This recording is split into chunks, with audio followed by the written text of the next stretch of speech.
Je voudrais tout d'abord remercier le pasteur Bou Atché et son épouse et le pasteur Mike Lemay qui nous ont donné cette opportunité pour apporter cette exhortation. J'aimerais dire merci à toutes les collègues et les collègues de pasteurs, évangélistes, toutes les personnes qui sont connectées aujourd'hui. Que la paix de Dieu, la grâce de Dieu soit avec vous et la présence du Saint-Esprit nous donne vraiment à discerner le moment que nous passons ensemble au nom de Jésus. Pasteur Brou m'a déjà présenté, je ne vais pas être long. Je suis pasteur et enseignant à l'université, orateur aussi, écrivain, je sais, avec mon épouse Lydie. Nous sommes mariés, nous avons quatre enfants, 4 filles bénies de Dieu. Et par la grâce de Dieu, nous sommes fondateurs de la mission Rehoboth International, source de vie, et qui a été fondée le 5 octobre 2008 à Sherbrooke. Notre but principal et l'objectif que nous visons, c'est vraiment de donner un espace ouvert pour le salut des âmes, d'où le nom Rehoboth, qui signifie large espace. Et notre mission est centrée surtout sur les communautés et leurs besoins. Alors, sans plus tarder, j'aimerais entrer dans le vif de notre sujet et de montrer ce soir qu'est-ce que le Seigneur veut que nous sachions à propos du temps. Parler du temps en lien avec surtout notre existence dans ce monde et aussi la façon dont Dieu veut que nous gérions notre temps. Et sans vraiment, vous le connaissez déjà, je ne vous apprends pas de prime abord, nous savons que le temps file. J'ai remarqué et j'ai surtout parlé à mon épouse ces temps-ci, je dis mais est-ce que tu ne sens pas qu'il y a un effet temps qui se déroule plus rapidement que prévu, ou en tout cas, je ne sais pas, peut-être que en vieillissant, on sent que le temps coule, mais j'ai l'impression que il y a 20 ans, il y a 40 ans, le temps ne filait pas aussi comme aujourd'hui. En plus du fait que le temps file beaucoup et plus rapidement, nous remarquons que les jours sont de plus en plus difficiles. Difficiles, des événements catastrophiques partout. Il suffit seulement d'ouvrir votre télévision ou d'aller sur les réseaux sociaux et vous voyez des signes qui annoncent des temps mauvais ou qui montrent que déjà les temps même sont déjà mauvais.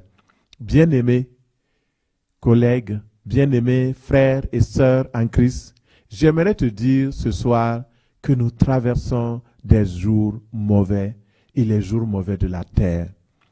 Les rapports qui nous viennent même des églises un peu partout dans le monde, nous voyons que ça ne va pas. Des morts de serviteurs de Dieu subites un peu par-ci, par-là, des servants du Seigneur qui rentrent dans l'éternité sans préavis. Beaucoup de choses, des tribulations qui sont en train de s'intensifier un peu partout dans le monde. Et c'est pourquoi ce message-là me tient vraiment à cœur de partager pour que nous puissions prendre le temps devant Dieu pour savoir le temps que Dieu m'a donné. Je fais quoi de ce temps-là? En tant que serviteur de Dieu, nous savons que le temps est précieux, mais nous voulons juste nous exhorter pour nous apprendre comment être dans notre temps et parcourir ce temps avec la vitesse du temps que Dieu nous a donné et non pas ralentir. Le temps ne nous appartient pas, c'est un don de Dieu, c'est un précieux don de Dieu. Vous voyez par exemple, quand vous donnez de l'argent à votre enfant, chaque mois, nous avons l'habitude de déposer un peu d'argent dans le compte de nos enfants et pour qu'ils puissent faire de l'argent de poche. Et pourquoi? Parce que en ayant cet argent, ils peuvent se dépenser sans rendre compte tout de suite. Mais après, c'est sûr qu'on peut trouver les traces. Et Dieu aussi nous a donné le temps comme un acompte. Il y a la banque du temps.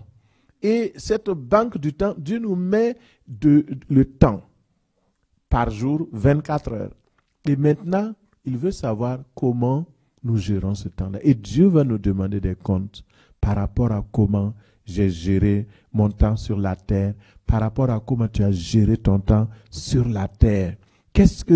Comment je gère ma vie, c'est comment je gère mon temps. Comment je gère le temps, c'est comment je gère ma vie. Le temps est lié à ma vie comme je suis lié au temps. Et c'est pourquoi un jour Dieu va nous demander, mais est-ce que tu as gaspillé mon temps? Tu as juste passé le temps sur la terre en ne faisant rien. Et c'est pourquoi nous devons réfléchir intelligemment pour savoir quoi faire avec le temps qui est si précieux, qui file rapidement. Dans Éphésiens 5, verset 16, c'est le passage qui a attiré mon attention.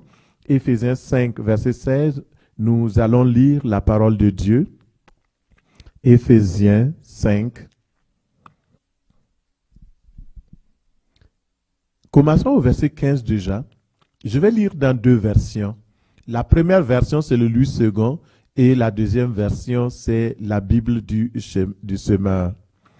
Éphésiens 5, 15 nous dit, « Prenez donc garde de vous conduire avec circonspection, non comme des insensés, mais comme des sages.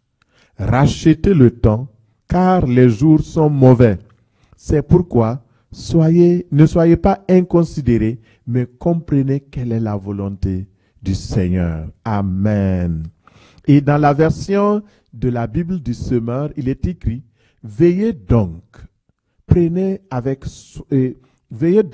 soin à votre manière de vivre. Ne vous comportez pas comme des insensés, mais comme des gens sensés. Mettez à profit les occasions qui se présentent à vous, car nous vivons des jours mauvais. » Amen. Que le Seigneur ajoute une onction à sa parole au nom de Jésus.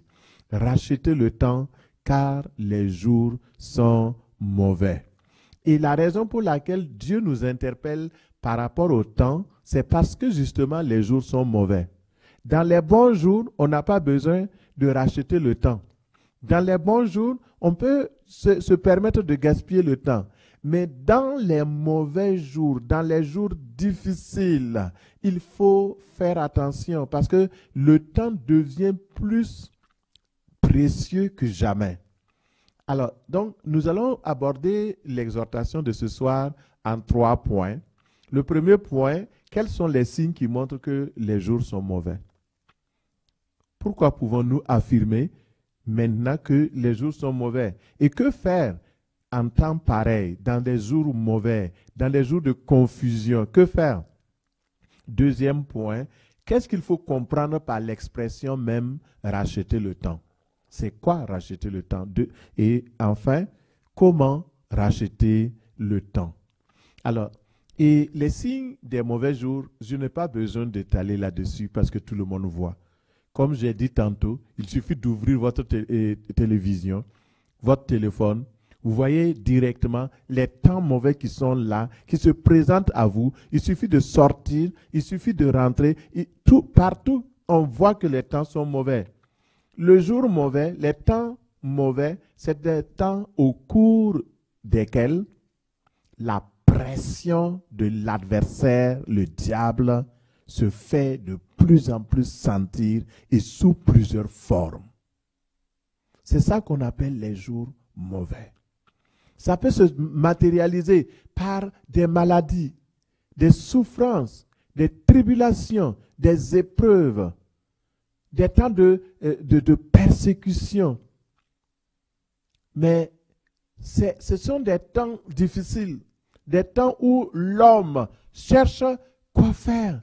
Et en tant que serviteur de Dieu, ce temps peut venir comme un temps de pression dans l'Église, de déchirure, de chicane, des personnes qui interrogent votre ministère, qui cherchent à savoir est-ce que vous êtes vraiment appelé, et vous-même vous vous posez des questions.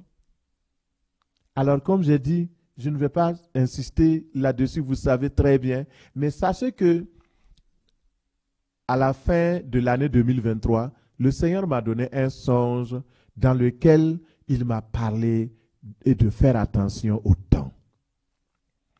Et dans cette vision que j'ai vue, c'est un songe nocturne, on était de nombreuses personnes, une foule qui avait pris un long chemin et qui partait, je ne savais où. L'indication, je ne savais pas. Moi aussi, je marchais. Et je marchais à côté de mon épouse avec beaucoup de personnes, noirs, blancs, et avec toutes les couleurs, tous les âges. On était sur la route et tout le monde marchait.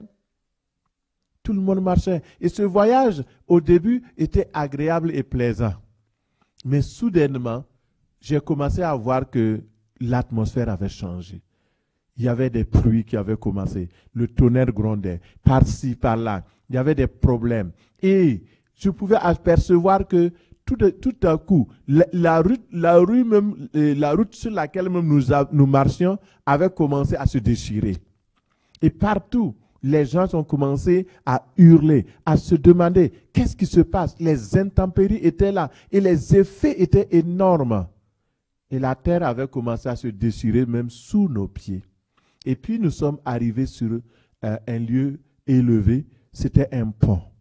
Et là, c'était plus difficile, on ne pouvait pas avancer.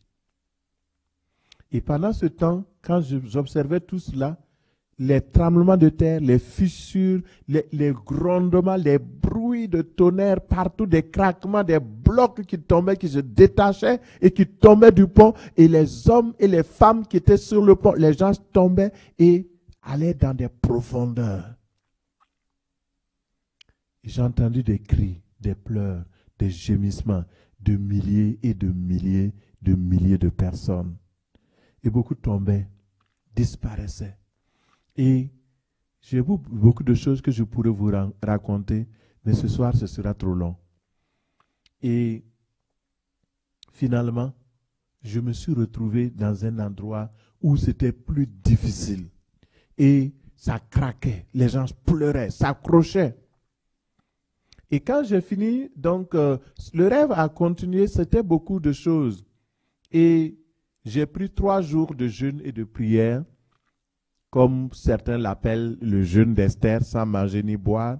Et au cours de ce jeûne-là, le Seigneur m'a expliqué ce que cela signifiait. Et entre autres, ce qu'il m'a dit, c'est que ce que j'ai vu, ce sont des épreuves qui vont arriver sur la terre. Et ça va commencer en 2024. Et le songe que j'ai vu, il m'a dit, c'est une révélation et un avertissement. Il dit, un jour, mon serviteur Paul était aussi en traversée. Et lorsqu'il traversait, il a averti le matelot. Il a averti le responsable du pilote. Il a averti le capitaine. Il leur a dit, le voyage ne se fera pas sans péril. Mais ils ne l'ont pas écouté.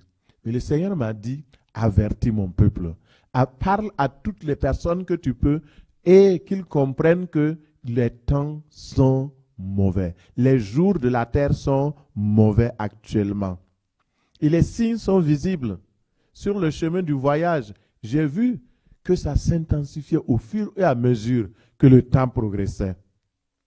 Et le Seigneur m'a donné l'exhortation de prier et de prendre patience et d'être calme et tranquille. Parce que ces moments-là, ce sont des moments qui sont difficiles, des jours mauvais.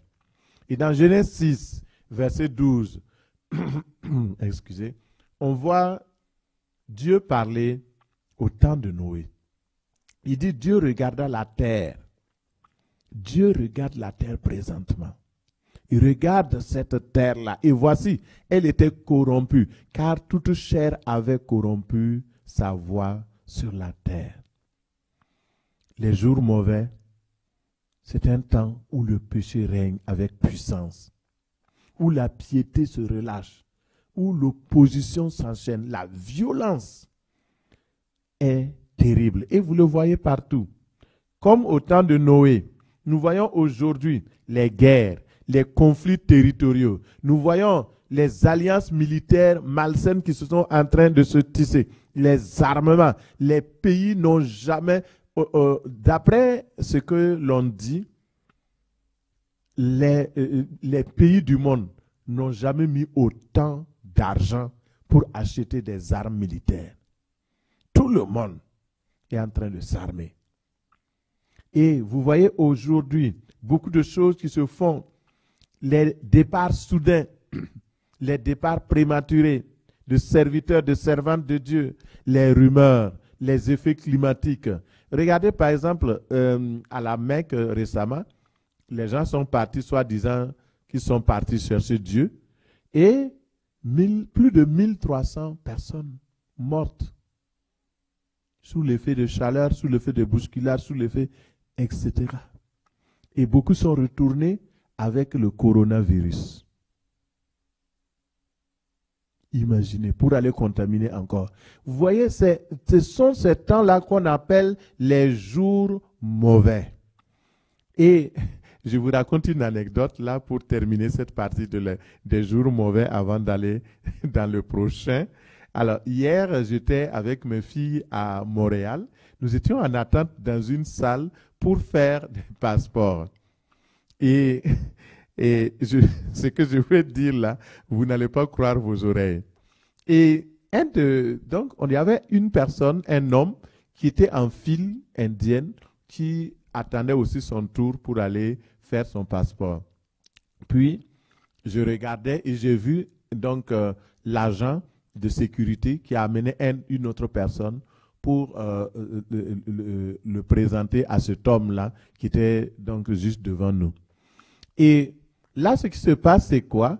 C'est qu'il est venu voir son ami. Mais il voulait rester avec lui le temps qu'il prenne son passeport. L'agent de sécurité est venu lui dire non, tu ne peux pas rester là, à moins que tu sois sa femme. Et il pose la question à haute voix. Est-ce que tu es sa femme?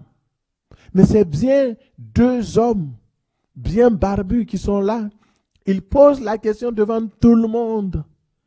Et tous les deux bien barbus, la question de l'agent, est-ce que c'est ta femme? Et il dit, si ce n'est pas ta femme, tu ne peux pas rester avec lui ici. Il te faut aller ailleurs. Heureusement, je n'étais pas le seul à être choqué. Toute la salle, les regards étaient tournés vers la scène et les gens se posaient des questions. Et le monsieur qui est venu voir son ami, il a dit aussi à haute voix, non, c'est mon ami, je suis simplement venu voir mon ami, ce n'est pas ma femme. Nous sommes juste des amis. Alors, imaginez, pourquoi je raconte ça? Certainement, vous avez vécu des anecdotes comme ça. Mais parce que les jours sont mauvais. Les choses qu'on n'osait pas dire, on le dit publiquement maintenant. Et même que c'est exposé et encouragé. Frères et sœurs, c'est important les temps dans lesquels nous sommes, de discerner quel est le temps dans lequel nous sommes. Nous sommes dans les jours mauvais de la terre. Que signifie racheter le temps?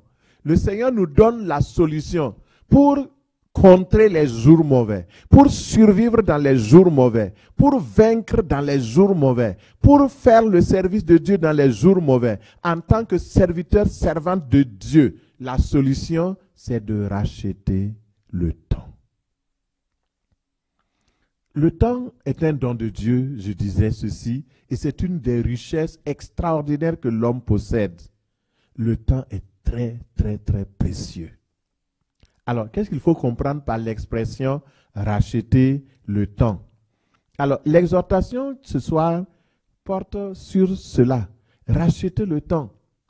Cela veut dire que je profite du temps que Dieu m'a donné pour prioriser les choses qui sont prioritaires, pour faire ce que Dieu me demande de faire.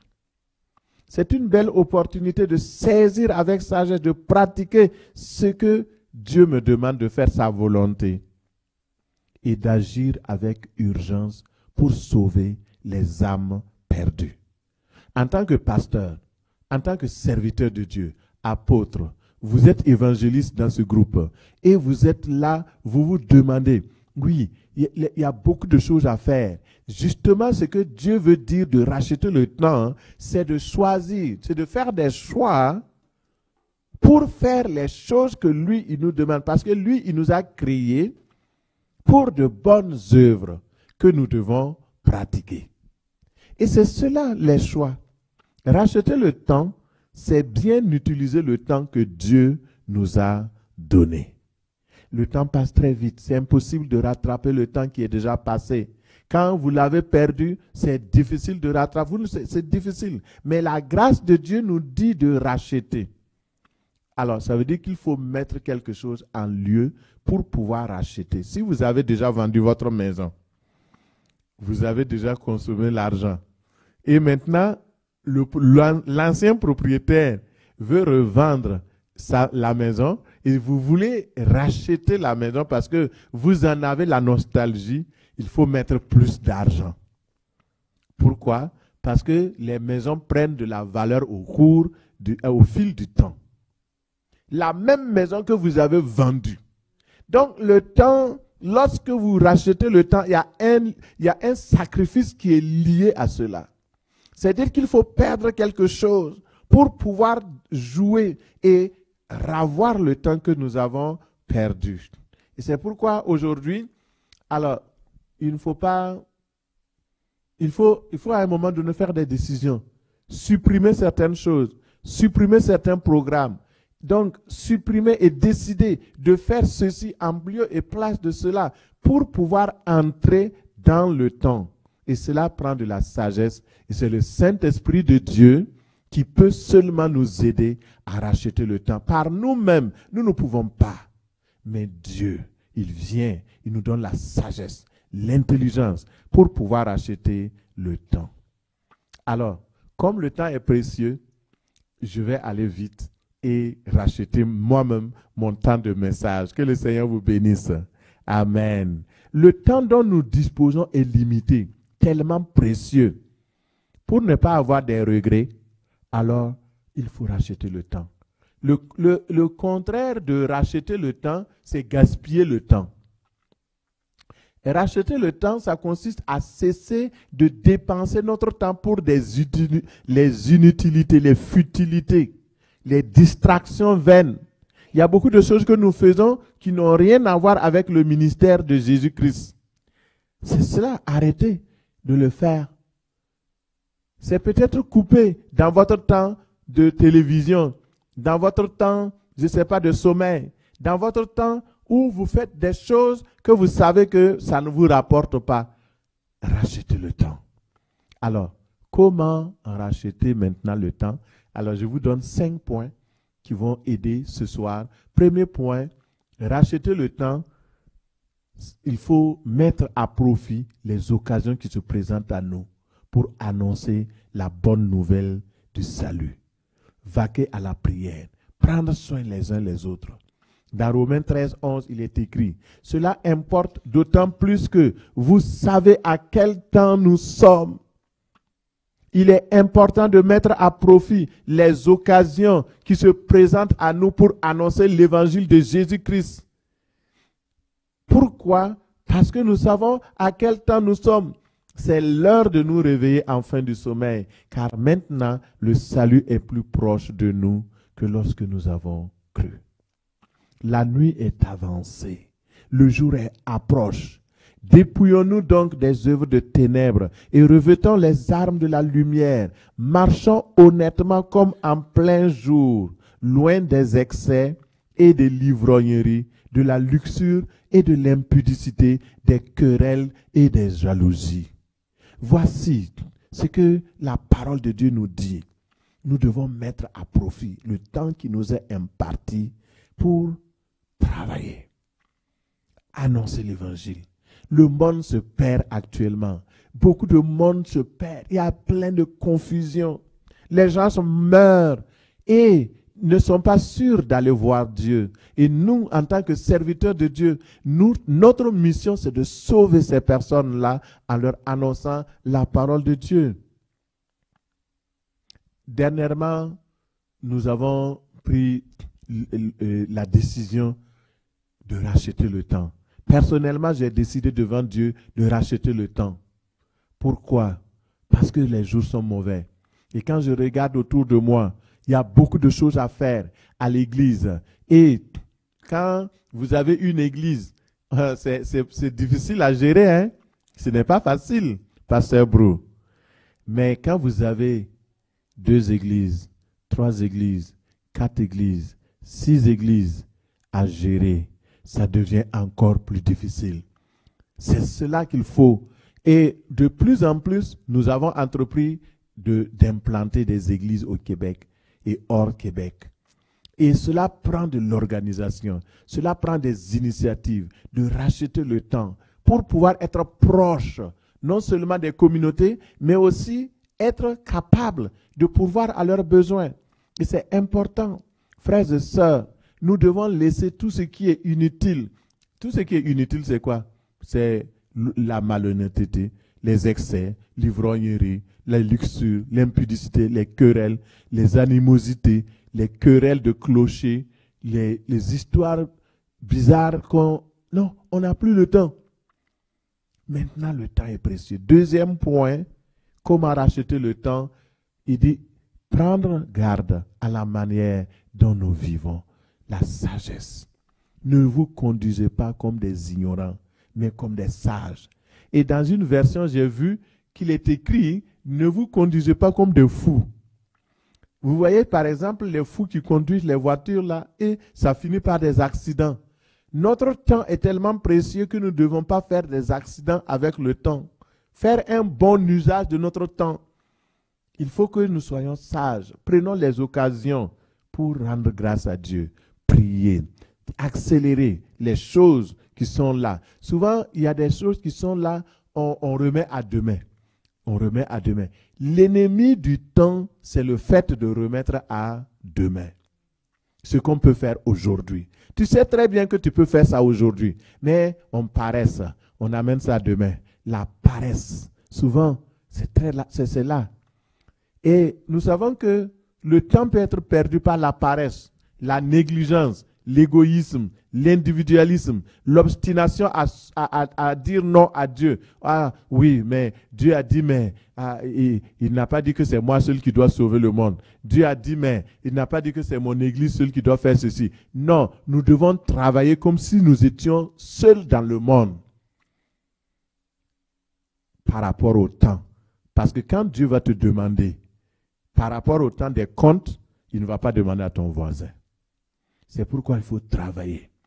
Et je voudrais simplement vous encourager à cela, de ne pas gaspiller le cadeau de Dieu. Le cadeau de Dieu. C'est trop précieux pour être gaspillé. Troisième chose, se protéger des effets néfastes des mauvais jours. Les mauvais jours viennent avec leurs catastrophes. Il y a beaucoup de décès autour de nous.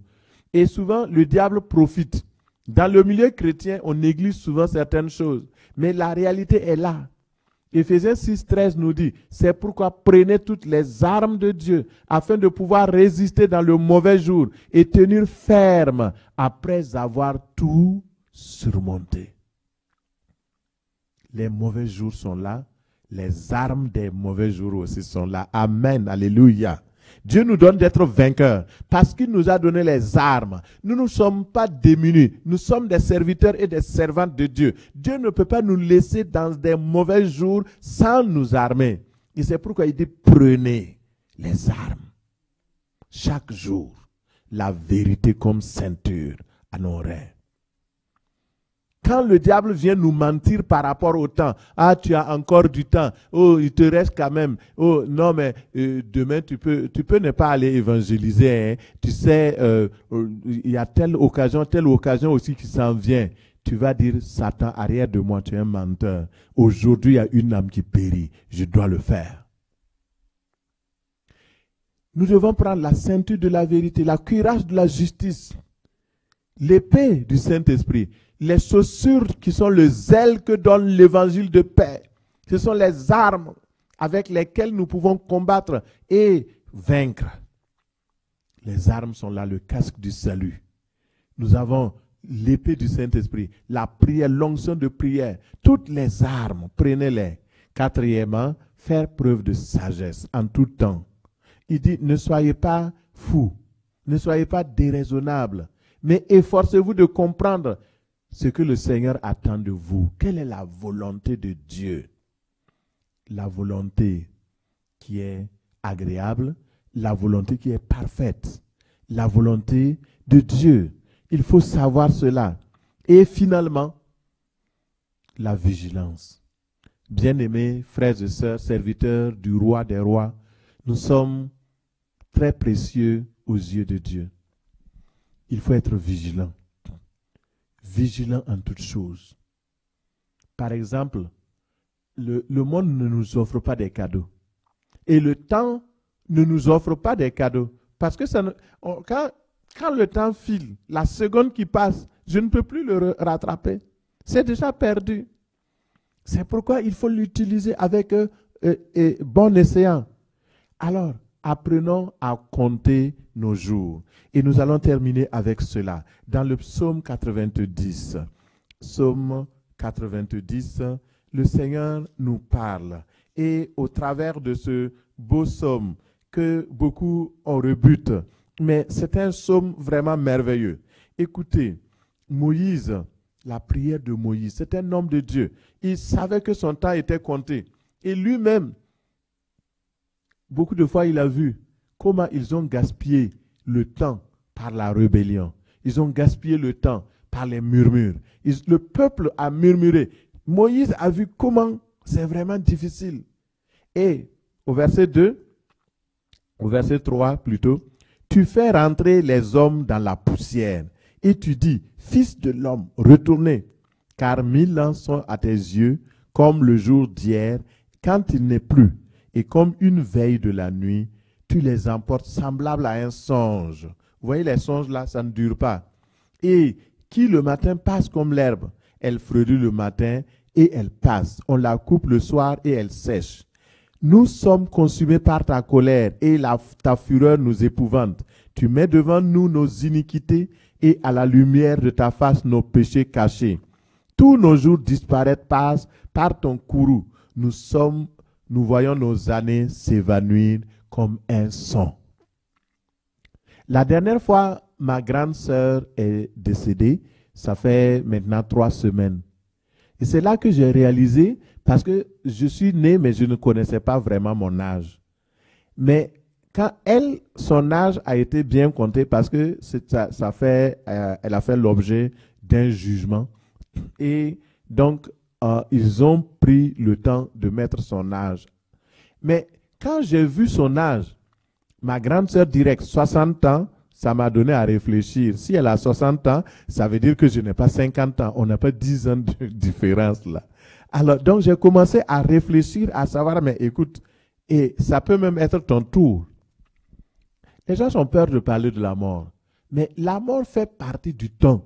Et c'est important de savoir que nous n'avons pas le contrôle. Nous ne sommes pas maîtres de notre vie pour agir comme on veut. Dieu tient parfaitement notre vie. Amen. Et le verset 9 nous dit, tous nos jours disparaissent par ton courroux. Nous voyons nos années s'évanouir comme un son. Les jours de nos années s'élèvent à 70 ans et pour les plus robustes à 80 ans. Et l'orgueil qui l'en tire n'est que peine et misère. Car il passe vite et nous nous envolons. Qui prend garde à la force de ta colère et à ton courroux, selon la crainte qui t'est due. Verset 12 qui nous concerne. Enseigne-nous à bien compter nos jours, afin que nous appliquions notre cœur à la sagesse. Alléluia. Frères et sœurs, j'ai terminé. Je veux dire que ce qu'il faut, en conclusion, c'est d'être vigilant, persévérant, d'apprendre à compter, à bien compter nos jours. Notre temps est tellement précieux. Chaque jour, si le soleil se lève et que nous avons le souffle de vie, c'est que Dieu l'a voulu ainsi. Et pourquoi il l'a voulu? Parce qu'il a un dessein pour toi. Il a une destinée pour toi. Il a un projet de paix, un projet de bonheur. Il veut encore t'utiliser pour être son serviteur et sa servante. Il ne veut pas que tu gaspilles le temps qu'il t'a donné. Parce que le temps est précieux. Rachetons le temps. Utilisons le temps avec sagesse. Et la véritable richesse, c'est une saine gestion du temps. Vous avez le temps? Encore faut-il demander à Dieu, donne-moi la sagesse de bien gérer mon temps. Ce serait dommage de passer à côté de ce que Dieu a préparé d'avance pour nous. Et nous sommes l'œuvre de Dieu. Nous sommes l'ouvrage que Christ a formé. Et pour des bonnes œuvres qu'il a déjà formées et préparées pour chacun de nous. Alors, le temps est très important. Est-ce que le temps est notre allié ou notre adversaire? Est-ce que j'utilise mon temps pour qu'il travaille pour moi ou bien je gaspille le temps? Le temps ressemble, donc je l'avais dit et je le répète, pour rafraîchir ceux qui ont oublié, le temps ressemble à une banque qui met chaque jour à notre disposition plus de 86 400 secondes. 24 heures. Et cela ne se répète pas. Quand c'est passé, c'est perdu. Et aujourd'hui, j'aimerais t'inviter, en tant que serviteur de Dieu, regarde le temps que tu passes à préparer des messages. C'est très beau, tu prêches bien, tu évangélises, tu fais des choses, mais est-ce que ce sont des choses prioritaires? Prends le temps pour prendre soin de ta femme. Prends le temps pour prendre soin de tes enfants. Cela aussi fait partie du ministère. Le temps va nous être redemandé. Est-ce que nous avons pris le temps de servir Dieu en sachant que le temps ne nous appartient pas? Que Dieu vous bénisse. Alors que vous avez écouté ce temps, je vais prier pour chacun de vous avant de repasser le micro au pasteur Brou. Seigneur Jésus, je bénis ton nom. Merci pour cette belle opportunité de te servir au travers de GCMF. Merci pour tes servantes et tes serviteurs. Merci pour ce groupement chrétien que tu bénis au nom de Jésus. Bénis tous les pasteurs, bénis les évangélistes, bénis les apôtres, bénis tous tes servantes et serviteurs qui sont dans ce groupe-là. Fais que, Seigneur, chacun compte, apprenne à bien compter ses jours, afin d'appliquer son cœur à la sagesse de Dieu. Parce que Jésus-Christ revient bientôt. Il reviendra chercher des personnes qui ont mis leur temps à le chercher, à travailler pour lui et à mettre de côté les choses de ce monde. Oui, nous sommes dans ce monde, mais nous n'appartenons pas au monde. Et notre temps est tellement précieux, Seigneur. Enseigne-nous. Donne-nous la grâce, la sagesse, le discernement de racheter le temps. Père, je prie pour la protection de tes serviteurs et de tes servantes. Seigneur, je demande que tu les protèges contre les jours mauvais, contre les effets des jours mauvais qui sont en train de s'enchaîner. Père, je plaide le sang de Jésus-Christ sur tes servantes et tes serviteurs. Garde-nous, Seigneur, dans ta volonté, afin que nous fassions ton œuvre avec joie. Père, glorifie ton nom. Bénis ton peuple ainsi. Bénis tes serviteurs ainsi. Au nom puissant de Jésus, j'ai prié. Amen. Amen.